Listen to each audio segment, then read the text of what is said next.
আমার কাছে মনে হয় সন্তানের সুস্থতা হচ্ছে বাবা-মার কাছে সবচেয়ে বড় পাওয়া। কারণ সন্তান অসুস্থ থাকলে সারা দুনিয়াও যদি আপনাকে এনে দেওয়া হয় তাহলেও হয়তোবা আপনার মন ভালো হবে না। যতক্ষণ না পর্যন্ত সন্তান সুস্থ হচ্ছে।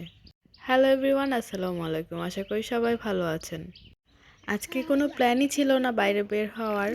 নাহিয়ানের বাবা বলতেছিল চলো বাইরে থেকে ঘুরে আসি। তাই আমিও কথা না বাড়িয়ে তাড়াতাড়ি রেডি হয়ে নিলাম বাইরে বের হওয়ার জন্যে। কোনো প্ল্যান ছাড়া বাইরে হুটহাট ঘুরতে যাওয়ার কিন্তু মজাই আলাদা। আর আজকে আমরা যাচ্ছি হচ্ছে ডুমনি পাগলারবান ব্রিজ। আমার আগের ভিডিও যারা দেখেছো তারা হয়তোবা এই জায়গাটা চিনবা। এই জায়গায় আমি আগে অনেকবার এসেছি আর এই জায়গাটা অনেক সুন্দর।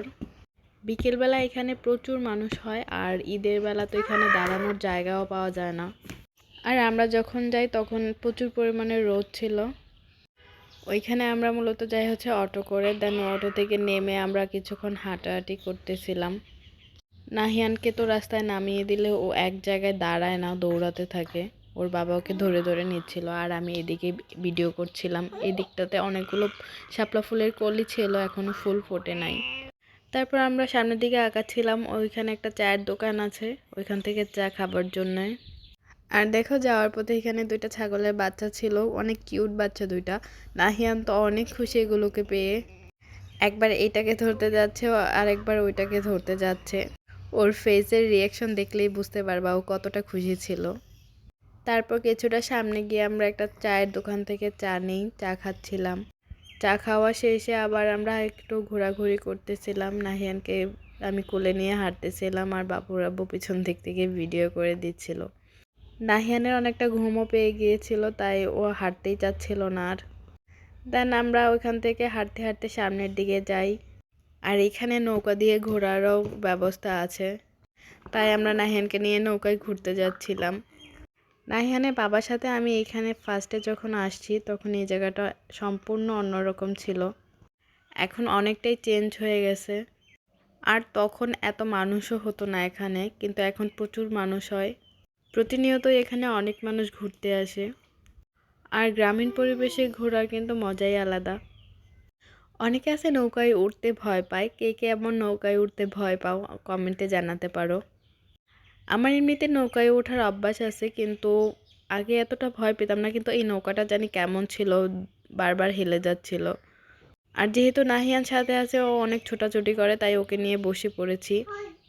আগের বার যখন নাহিয়ানকে নিয়ে নৌকায় উঠেছি তখন নাহিয়ান অনেক ছোট ছিল, তেমনটা বুঝতো না। আর এবার যেহেতু অনেকটাই বড় হয়ে গেছে, ও অনেক কিছুই বুঝতে পারে আর ও অনেক খুশি হয়েছে। আগে ভাবতাম ও একটু বড় হলে শান্তিতে একটু ঘোরা যাবে, এখন দেখি সম্পূর্ণ উল্টো। ওকে নিয়ে বের হলে ওর পিছনেই শুধু ছোটাছুটি করতে হয়। যাই হোক, বাচ্চা মানুষ একটু দুষ্টুমি করেই। তারপর আমি নাহিয়ানের বাবাকে বলছিলাম ছবি তুলে দেওয়ার জন্য, আর ওইদিকে ও ভিডিও করতেছে। পরন্ত বিকেলে নৌকায় ঘুরতে ভালোই লাগতেছিল আর এদিকে রোদের তাপ অনেকটা কমে গিয়েছিল, তাই বেশ একটা গরম লাগতেছিল না। কোথাও ঘুরতে গিয়ে যদি ছবি না তোলা হয় তাহলে কি ঘুরতে যাওয়ার কোনো মানে হয়? তাই তো আমি এইভাবে ওইভাবে বসে ছবি তুলতেছিলাম। আগে প্রচুর পরিমাণে ছবি তোলা হতো, এখন অনেকটাই কমিয়ে দিয়েছি। নৌকা দিয়ে অনেকটা পথ ঘোরার পর আবার নৌকা ব্যাক করতেছিল। আর আজকের বিকেলটা তো আমার কাছে অনেক ভালো কেটেছে, তাই ভাবলাম তোমাদের সাথেও শেয়ার করি ভিডিওগুলো। আর আমি নৌকা থেকে আসার সময় পড়ে যাচ্ছিলাম, তাই আমি আবার বসে পড়ছি। তারপর নাহিয়ান আর নাহিনের বাবার জন্য একটু ভিডিও করছিলাম আর এদিকে ছবিও তুলতেছিলাম। যাই হোক, আজকের ভিডিওটা এই পর্যন্তই। যদি সবার ভালো লেগে থাকে তাহলে লাইক কমেন্ট করবা।